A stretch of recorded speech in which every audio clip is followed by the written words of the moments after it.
Ang mga artista nagniningning dahil sa publisidad. Si Julie nagniningning dahil sa kanyang pagsisikap at kasipagan.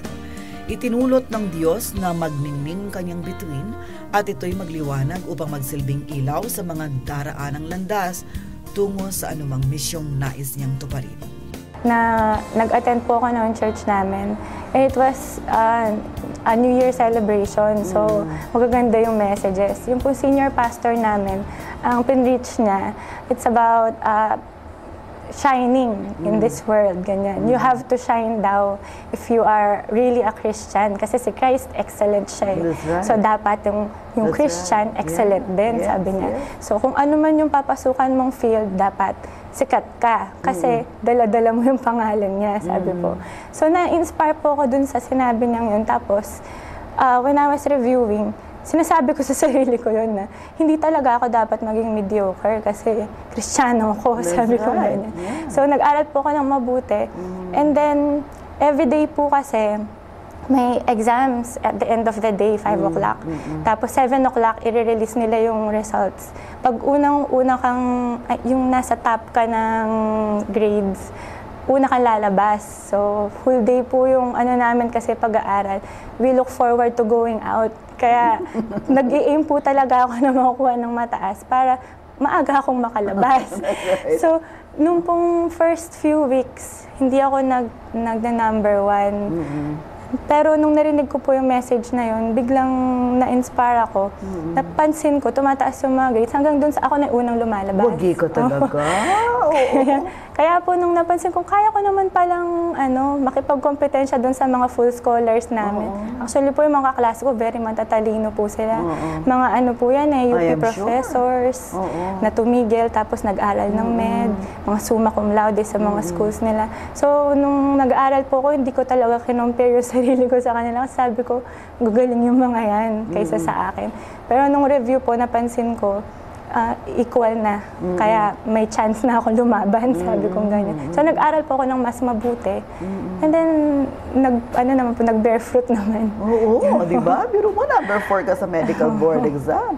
Meron ba sa mga kaklase mo na mas mataas na nakuha ang grade sa'yo o ikaw ang nagdala ng bandera ng Fatima? Ako daw po yung pinakamataas. Sa lahat ng mga kabatch mo sa Fatima? Opo. Congratulations. Napakawagi mo, Julie. Thank you po. Oo. Teka muna. Sigurado marami naliligaw sa'yo. Di ba? Noon, opo. Noon po, nung Pwede ba pag-usapan? Di ka ba makakagalita? Pwede po. Oo. Marami naliligaw sa'yo. Opo, meron din po. Kaya lang po, may boyfriend po kasi ako.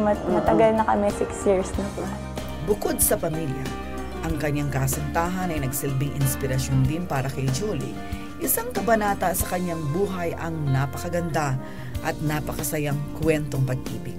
Hayaan nating ibahagi ni Julie ang ilang impormasyon ukol dito. So, 6 years na kayo? Opo. Bago po ako at second year po ako ng medicine. Nung pong naging kami. Din siya? Medical doctor? Hindi po. Kasama ko po siya sa church. Bali, worker din siya sa church. Kaklase ko po siya ng high school.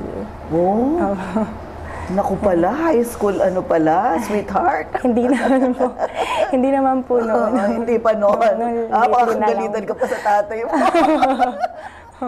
At saka sa lola mo. Oo.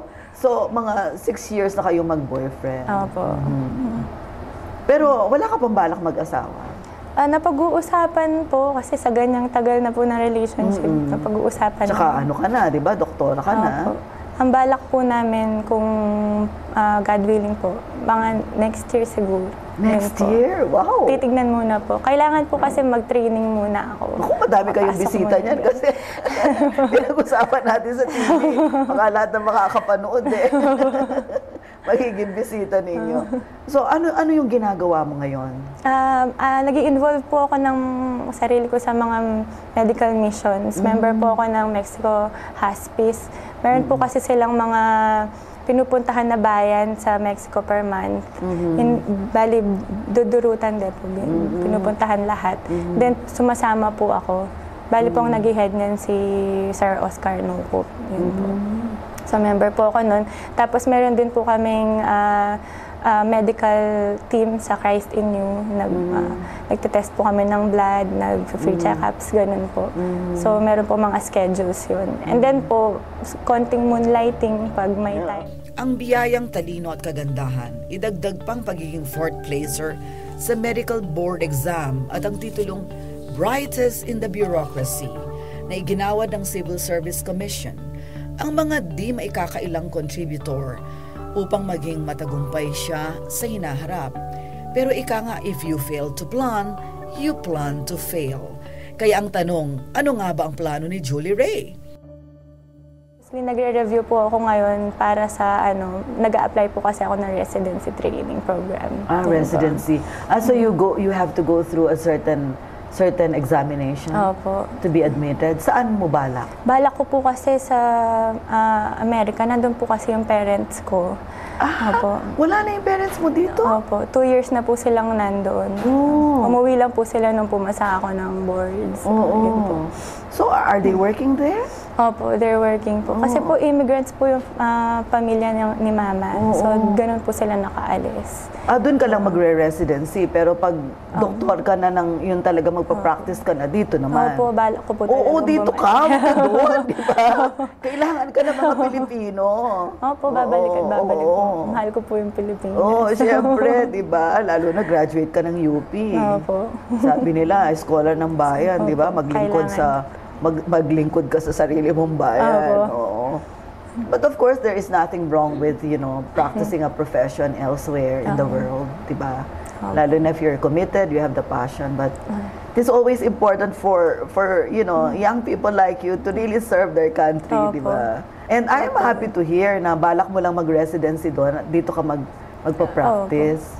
Kailangan po ng mga doktor ng Pilipino eh. Kasi, totoo yun. Dahil pa pong areas ng bansa na saka yung doktor na maganda pa. Kasi makikita ka pa lang ng tinitreat mo, gagaling na.